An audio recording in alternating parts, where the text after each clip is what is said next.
21. Now, if you have it, would you say amen? Amen. Psalm 21, and I need you. Let's read responsively through this psalm and land by faith together at verse 13. The king shall joy in thy strength, O Lord, and in thy salvation how greatly shall he rejoice.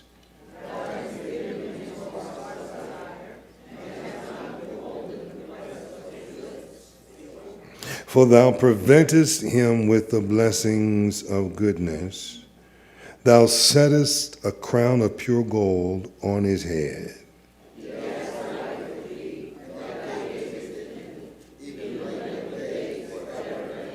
His glory is great in thy salvation. Honor and majesty hast thou laid upon him.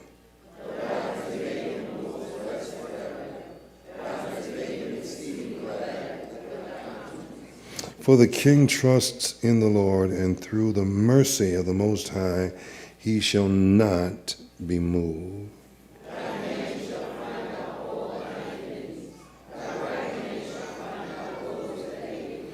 Thou shalt make them as a fiery oven in the time of thine anger. The Lord shall swallow them up in his wrath, and the fire shall devour them.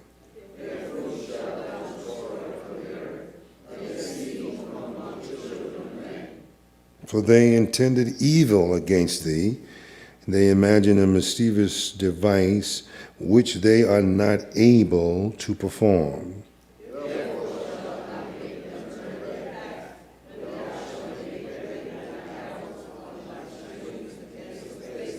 Together, be thou exalted, Lord, in thine own strength. So will we sing and praise thy power. You may be seated. I want to talk about the source of our joy.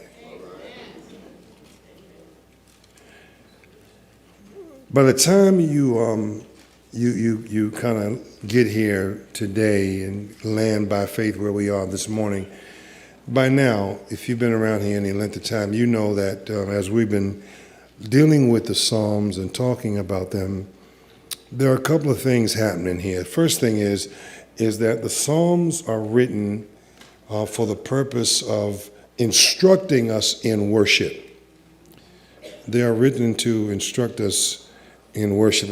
And what that means, what we mean by that is this. We mean that when you read the Psalms, you can't help but get a sense of how we are to worship our God. And the second thing about the Psalms is the Psalms help us understand that you don't have to wait till you get to the temple to do it. You don't have to wait till you get to the sanctuary to do it. You don't have to do that. It's possible to worship God right where you are. In fact, the psalmists would argue that if you're not doing that, then technically you're really not worshiping. Because according to the Psalms, you have to have something going on before you arrive at the sanctuary. Amen. Okay, so what's happening with these Psalms is that each one of them is encouraging us to worship God for real. And they are challenging us in the area where we don't. Now, I want to hasten and add this, that there are moments when the Psalms can be offensive. Because there are moments when the Psalms confront us in the areas that we're lacking. And in the areas that we're lacking, more often than not, are the areas that we think we've done so well. And when the Psalms come along and look us in the face, the Psalms tell us we're not doing as well as we thought we were. Because you cannot worship God if you don't know him. And then secondly, you cannot really be a worshiper of God if all you're doing is waiting until you get in the building. I don't have no help. It ought not be this hard this morning. Yeah. You can't worship. You can't worship if you don't know. And you can't be a worshiper. You'll never be a worshiper if you're only waiting to get in the building. Now, listen to this. Listen to this. Jesus is sitting on a well in Samaria, and a woman comes by, and she comes by to get some water. And Jesus says, "Give me a drink." And she looks at him and says, "That's odd, because you Jews don't have anything to do with us Samaritans. In fact, you look down on us. Why are you even talking to me?" He said, "Give me a drink." And then he said this. He said, "If you knew who was talking to you, if you knew who was talking to you and asking you for a drink, you would switch the conversation around and say, 'Give me a drink of water.'" Jesus looks at her and sees who she is and where she's from, and she says, "How in the world are you going to give me water? You don't even have a bucket." There's no evidence of a bucket anywhere around you, and this is a well. Where you going to get water from? You don't even have what's necessary to draw the water out the well. And Jesus said, "My dear, the water that I'm talking about is a different kind of water. It'll do something on the inside that'll fix it so you won't ever thirst again." You know, if I had three of y'all, we could have church. Then she said, "Look, give me that water, give it to me." And then they get into this conversation, this long conversation about where people ought to worship and how people ought to do and well. And at the end of the conversation, Jesus says this. He says, "God is a spirit." Come on, somebody. I need Bible readers right here. He said, God is a spirit, and they that worship him must worship him in spirit and in truth. Here's the point. Jesus says to her, literally, here's the thing. He says, you cannot worship God the way you want to.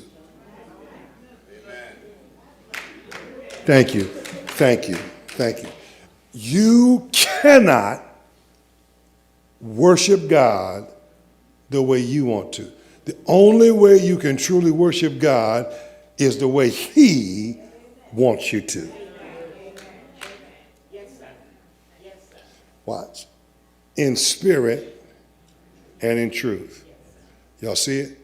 In spirit and in truth. She's screaming about a mountain. Watch this. And she's screaming about a temple in Jerusalem, going back and forth, dealing with some kind of national or racial boundaries that exist in her time and in her life and in her culture. And Jesus blows a hole in her whole theological, her whole understanding of what worship is all about. Jesus says you're not going to worship in the temple or on the mountain. The day is coming. Come on, somebody. When the true worshipers won't be in the temple or on this mountain. Because God is a spirit. And you cannot worship him the way you want to. On the mountain, you may try to offer something the way you want to. In the temple, even though God has given them instructions, they have corrupted temple worship, and now they're offering to God what they want to. And Jesus says, both are wrong. Because you cannot worship God the way you want to. You got to worship God the way he wants you to. Yes, sir. In spirit and in truth. First of all, something got to happen in you, in spirit. And then once something happens in you, you are able to understand the truth. Come on, somebody. Now, with that in mind, we land by faith in Psalm 21. We land by faith in Psalm 21. And Psalm 21 is a thanksgiving song. It's a thanksgiving song. It's actually connected to Psalm 20. Psalm 20 and Psalm 21 may have been written in close proximity one to the other. And it goes something like this. In Psalm 20, David prays for victory over his enemies. In Psalm 21, he says, thank you, God, for giving me victory over my enemies. I need you here with me. You see, the idea is this, and you got to get it. Psalm 20, David says, I got some folk that are coming at me, and I need your help. All right? At the moment that he prays, there's no indication that help is coming. That's why he pleads with God in Psalm 20. But then by the time we get to Psalm 21, God has shown up in his own way, and he's done his own thing. And when it's all said and done, David is clear on how he got the victory. And hear what he says, verse 1. He says, the king shall joy in your strength, O Lord. I need you with me. In other words, David says this. He said, literally what's happening is that I had some power, I had some ability on my own, and I could have confronted these things and these issues and these people on my own. But instead of doing that, he says, Psalm 20, in fact, run back there real quick. Psalm 20, because you're looking at me like I don't know what I'm talking about. Here's what he says. He says, I'm in Psalm 20, and I'm going to start reading at verse 1. We looked at this a little bit last week. He says, the Lord hear thee in the day of trouble, the name of the God of Jacob defend thee, send thee help from the sanctuary, and strengthen thee out of Zion. I'm at verse 3, Psalm 20. He says, remember all your offerings and accept that burnt sacrifice, Selah. Everybody see that? Watch this. He says, grant thee according to thine own heart and fulfill all thy counsel. Y'all see that? Now watch this. Jump back over here to Psalm 21. Watch this. Verse 2. Psalm 21, verse 2. Thou hast given him his heart's desire and hast not withheld the request of his lips. Y'all see it? All right, so Psalm 20, he asked the Lord to defend him and protect him and give him some help. Psalm 21, he writes and says God did it. Okay. All right. Now, watch. Here's the deal. When the enemy showed up and they were present and they were heavy and they were after him, David has his own ability, his own strength. But David, rather than go after them, what he does is he goes and he prays. Psalm 20. And what he says is, Lord, be my defense, be my protection. And he says, handle my enemies. Do what you do best. Now, when he prays, there is no immediate response, nor is there any visible evidence of God doing anything. In other words, there's a period between Psalm 20 and Psalm 21. And in the early part of that period, after he prays, there's no indication whatsoever that God has done anything or is going to. But by the time you get to Psalm 21, hear what he says. You have given him his heart's desire, watch, and has not withheld the request of his lips. Are y'all with me? No, I need you to be with me. Here's what happens. Somewhere between the time he prayed and sometime between Psalm 21, The God that he talked to showed up in his own way. Watch this. And fixed everything that he's been praying for and praying about. Watch this. So much so that in verse 1, David says, the king is going to rejoice or joy in your strength. Stay with me.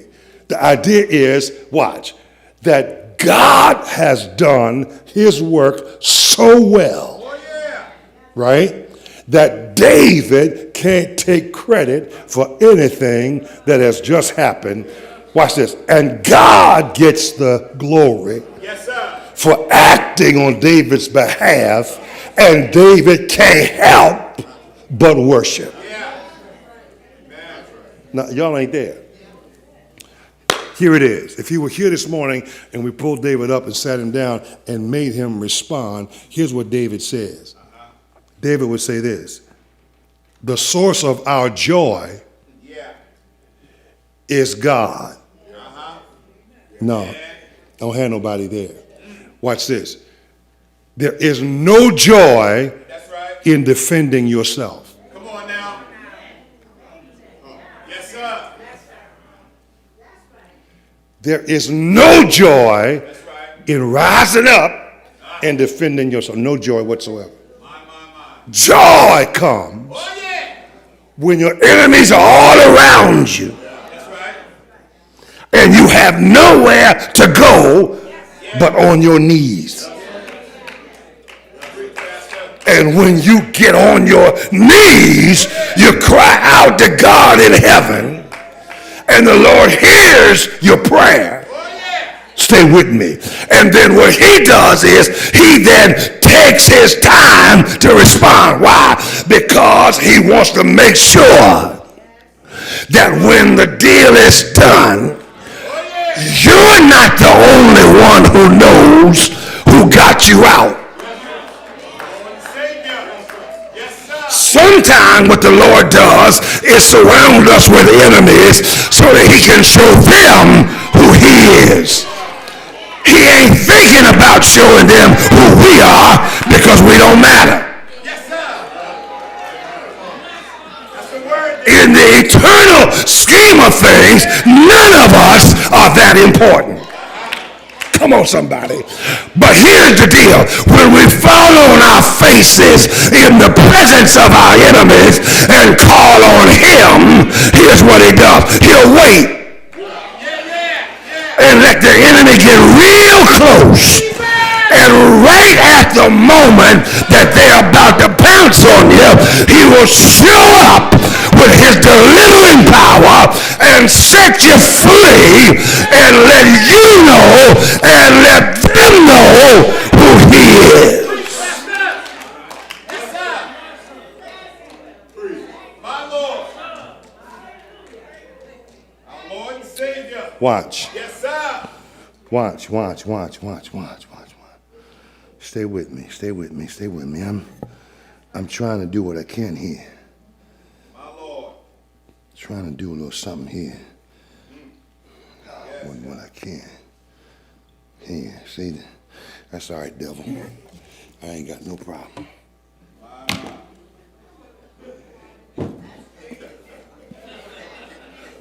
Never fails. Devil trying to mess up already. Haven't even gotten to the good stuff yet. Flipping my pages over again, trying to mess with my head. No, get out of here.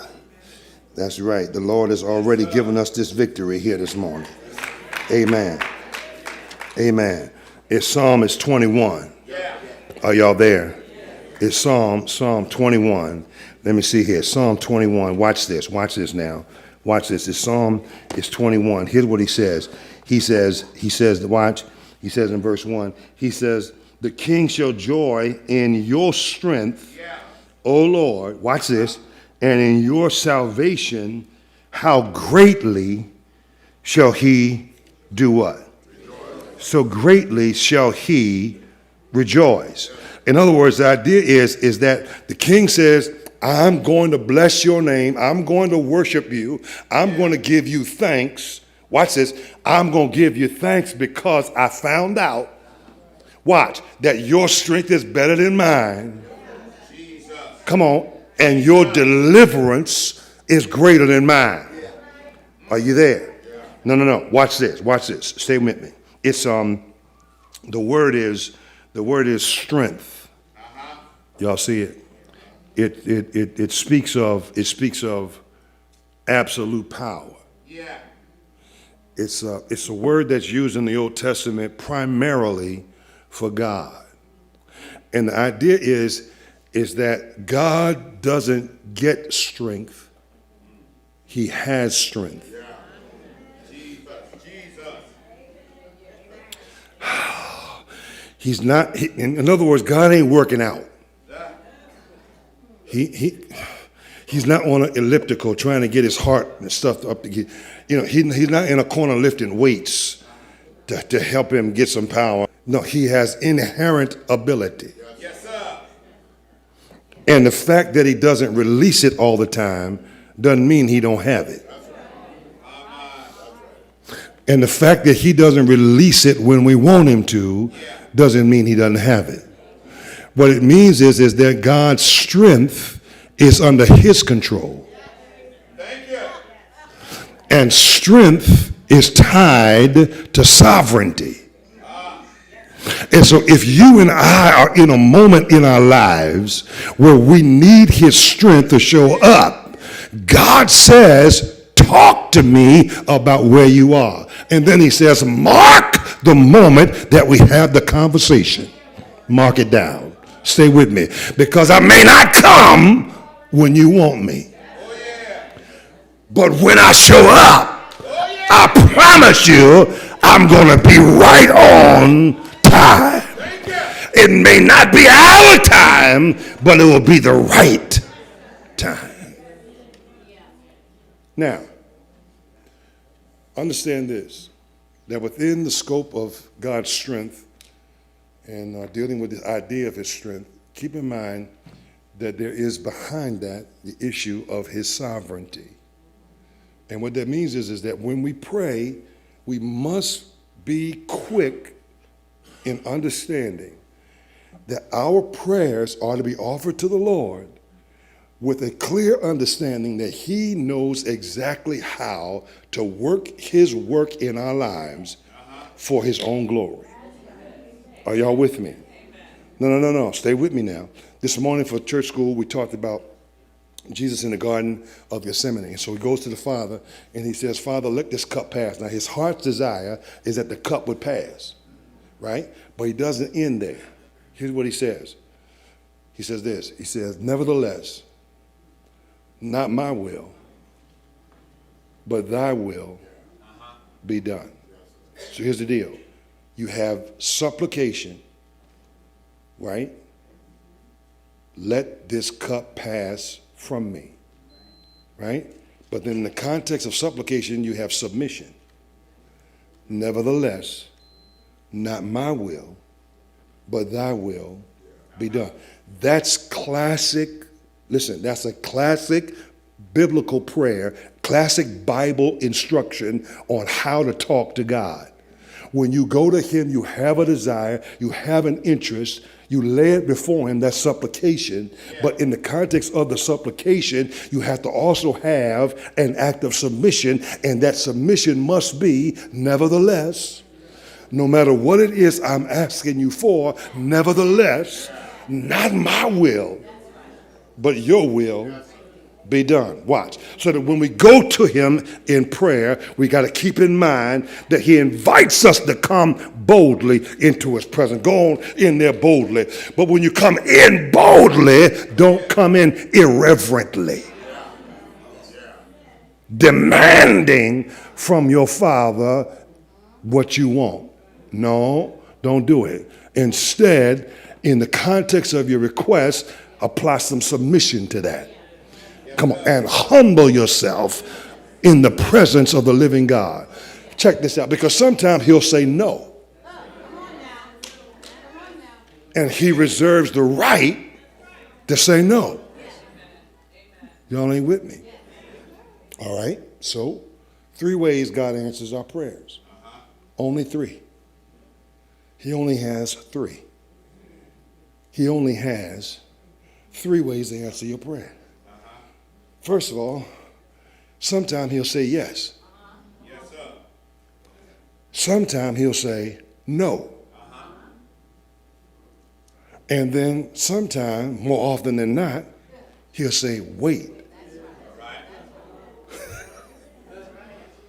Yeah, watch this. And while you are waiting, while you're in the midst of wait, W-A-I-T, he'll put on weight, W-E-I-G-H-T. Y'all ain't there. All right, so come here, Paul. Paul says, I had this issue that I've been dealing with, so I went to the Father. I went to our Father 3 times, and I said, Lord, remove this thing out the way, get it out the way. Get it out the way, move it out the way. I don't want it no more. He says, I went to him at least 3 times, and I said, Lord, move it out the way, move it out the way, move it out the way. And here's what, ultimately God says, no, I'm not going to move it. Y'all ain't there. Here's what he said. Here's what he answered. He said, no, I'm not going to move it, but here's what I'm going to do. I'm going to give you my grace. All right, I got to go. Because y'all ain't with me now. Y'all, I lost you. Y'all you're not ready to grow up with me here. Hear what he said. He said this. He says, no, I'm not going to move it, but I'm going to give you my grace. And the reason I'm going to give you my grace is because my grace is sufficient. Yeah. Thank you. Yes, Lord.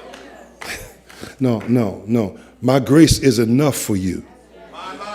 For the thing that you're dealing with right now, the situation that you're in, as painful as it is for you right now, God says, my grace is sufficient. My grace is enough for you in the moment that you're in. You don't need that thing removed out of your life. What you need to know is that my grace is enough for you. So I'm going to leave it right where it is. Watch this. And let you know that my grace, to show you my grace is sufficient for you. Here it is. Because my strength. That's right. Come on, we're right back at Psalm 21. He says, because my strength is made perfect in your weakness. Thank you. Yes, sir. Are y'all there? Watch this. Look at this. Here's the language. And I'm going to try and help you. And let you get out of here. Watch this. Look at what he says. He says, the king, verse 1, Psalm 21, I'm almost done. He says, the king shall joy in your salvation, O Lord. In your strength, rather, O Lord. And in your salvation, how greatly shall he rejoice. Y'all see it? All right, so we're talking about worship, right? We're talking about worship. And we're worshiping God. And in the context of worshiping, we're thanking him for what he's done already. We're thanking him for what he's done, right? In Psalm 20, there is a worship and praise that breaks out in anticipation of what he's going to do. And here, he worships him for what he's done. He thanks him for what he's done, right? All right, now watch this. Check this out. Look at what he says. He says, how greatly shall he rejoice? You see that word, rejoice? The word rejoice means literally to spin.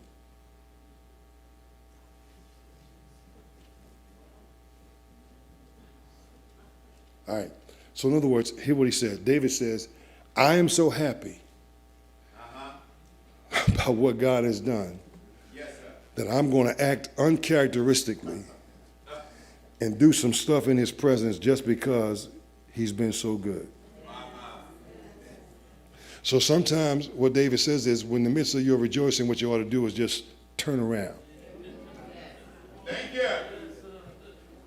Just spin around a few times in the presence of God and show him how much you appreciate. Oh, yeah. See, we lose something in the English translation. There is an excitement. You see, what the translators try to do is help us out. Notice there's an exclamation point at the end of verse 1. Yeah. Do y'all see it? Yeah. All right, here's what you want to do. Go through the Bible and check out how many times you see an exclamation point. You're not going to see it often. Whenever you see that in indication, that's an indication rather of what the psalmist, the writer, is trying to get. It's an emphasis. He's emphasizing this point. How greatly Yes, sir. shall I rejoice and spin around in your presence over your salvation. In other words, I'm going to shout because you saved me. Come on now. Yes, sir. I'm a shout because you saved me. I'm an act a fool just because you set me free. Thank you. Come on, come on. And I'm not going to worry about anybody getting offended or bothered by it because they may not have been set free the way you set me free. I'm going to shout about what you've done for me. Yes, sir. Vamos. Are you with me here? Now, again, stay with me. Because while these Psalms are written in context and they're used in the congregation, please remember that the Psalms are written by individuals. And the point that the psalmist is making is he's saying, whether y'all go or not, come on, I got my own story to tell. And in light of having my own story to tell, I really don't care what y'all do. Come on, somebody. I'm going to spin around if I feel like it, because this God of mine has not only answered my prayer, but he has set me free. Yes, sir. My Lord. He delivered me. Yes, sir. Now, that didn't do anything for you. So let me see if I can help you. Let me see. Watch this. Hear what he said. He says, you have given him, verse 2, the desires, his heart's desire. I'm going to get out of here. And has not withheld, not withheld the request of his lips. Y'all see it? Watch. For thou preventest him with the blessing of goodness. You see it? Yes, sir. Okay. So watch, here's the deal, and I'm done. It's off the chain. The word that is translated prevent in our Bibles, literally what it means is to meet beforehand. Thank you. All right, so here it is. The imagery would be like this. I'm sick and tired of the way you treating me. And I'm on my way because I've had enough. Right? And I'm getting ready to go, I'm getting ready to step right to, and we getting ready to go right at it because I'm tired of this. You ain't going to do this, but so I'm telling you right now, this stops now. And you're on your way, you're getting ready. And the moment you step out there, right? Prevent. God shows up and cuts you off. Yes, sir. No, he did. And he cut you off. Watch it. Now, here's the deal. Beforehand, the point is this, is that he already knows what's in your heart and mind. He sees what's getting ready to happen. And so what he does, the literal rendering is meet. And the idea is to meet beforehand. The point is that when you're on your way, God sets up a meeting between you and him before you get there.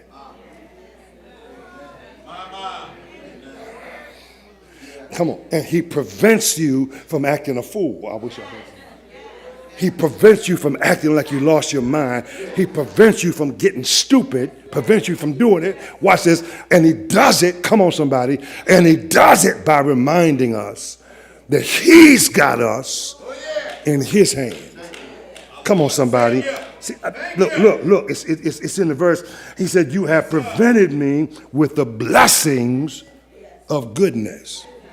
Come on. He keeps reminding you so that you don't lose your mind before you get stupid. He reminds you that you belong to him. Watch this. And then what he does is shower you with his goodness. And then reminds you of just how faithful he has already been in your life. Don't you remember, look at him, don't you remember how faithful I was when nobody liked you and nobody helped you? Look at what I did for you when you didn't have anything. Yes, sir. Mama. Come on, y'all.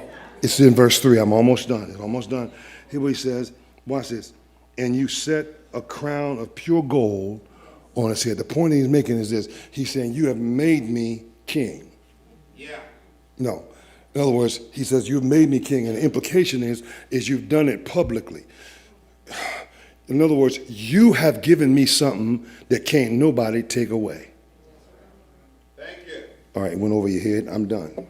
closing up my Bible because we got things to do today. Well, it's not my Bible, it's church Bible. I'm closing it up. Yeah, I'm closing up because y'all know. He said, you put a crown of pure gold on my head. The idea is that you've done it publicly. You've done it so that other folk can see it. Stay with me. In fact, you've given me something that nobody can take away. Somebody gonna get it. No matter how much they fight, no matter how much they scream, no matter how much they try, they can't ever take away what God has done in your life. Part of the reason why they're fighting is because of what the Lord has done in your life. And since it's God that did it, it's God's responsibility to protect you. It's God's responsibility to defend. Look, if you and I bless ourselves, then of course people gonna have problems with that. I understand that. But if the Lord has blessed you, how they gonna get upset and angry about what God has done? And when they get that way, God knows how to show up in our lives and give us his protection. And when I think about it, it gives me joy. Now, understand this. I have joy. I'm not gloating. I have joy.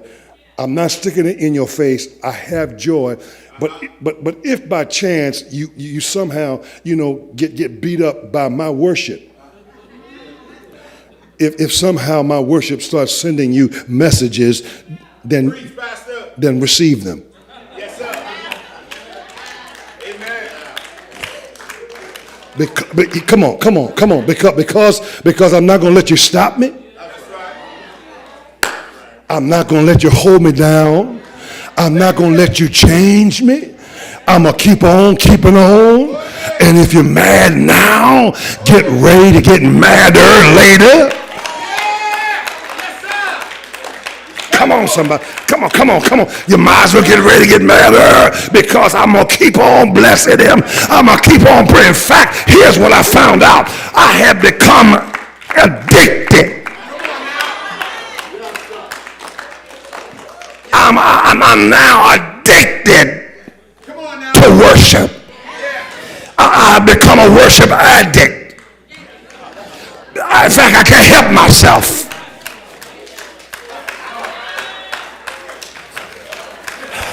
Come on. Ain't no praise going on around here. Ain't no worship going on around here. Ain't nobody thanking him around here. Come on, will I go on and thank him for myself because I've become an addict for worship. Because what I found out was when praises go up,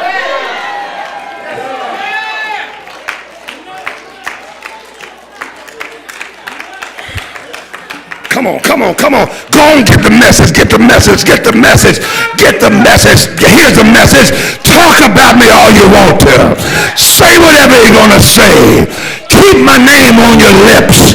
Keep flapping in the breeze. And here we're going to find me doing. I'm not even looking at you. I'm not even concentrating on you. I'm made up in my mind that since he's been this good to a wretch like me, I will bless the Lord.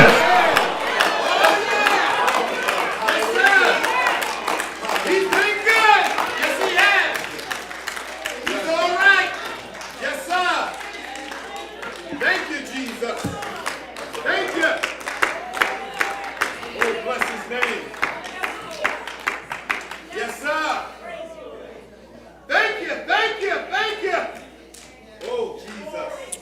There's something more to this worship thing than you and I can imagine.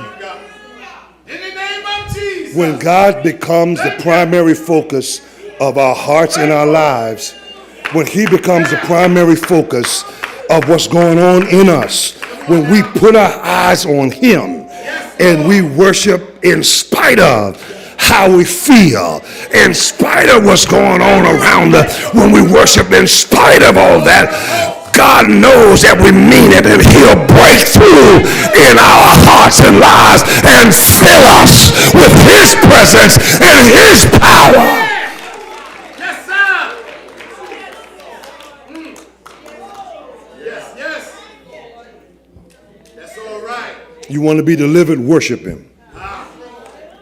You want to be set free, worship him. You want to be blessed on every side, worship him. He's our strength and our soul. There's none like you. Stay with me. Yes, Lord. People talk about things being praiseworthy, and one of the things they talk about, things that are praiseworthy, literally, I heard a fellow say it this morning, it blessed my soul. Hear what he said. He said, people talk about things being praiseworthy. He says, folks think that praiseworthy things is the absence of trouble. And so you shout about that. He says, that's not real joy. That's not really praiseworthy. Come on now. Real praiseworthy things is not the absence of joy. I mean, the absence of trouble. It's not the absence of trouble that gives you joy. It's the presence of God in trouble.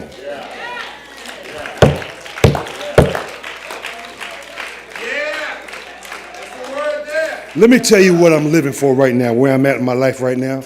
Here's where I'm at. Here's where I'm at in my life right now. Here's where I'm at. And I mean this literally. I said this to you before, but I said it to finish a sermon. But here's the truth. Here's the reality. I mean this from the bottom of my heart. Here's where I am right now. I'm living for this moment. I lived the early part of my life like this. Oh, God! I got a big problem. Oh, God! I got a big problem. That's how I lived the early part of my life. Come on now. Here's what I'm looking for now. Oh, yeah. I want to live my life till I get to the place where I say this. Oh, problem!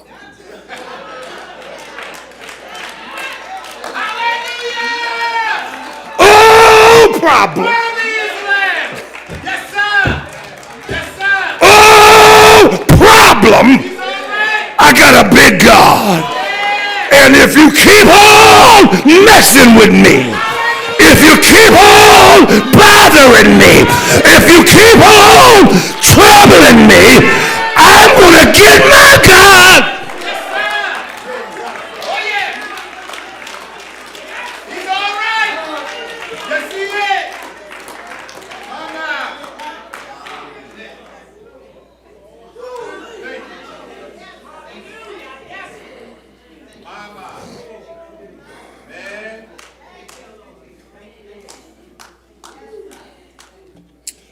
I say yes, Jesus.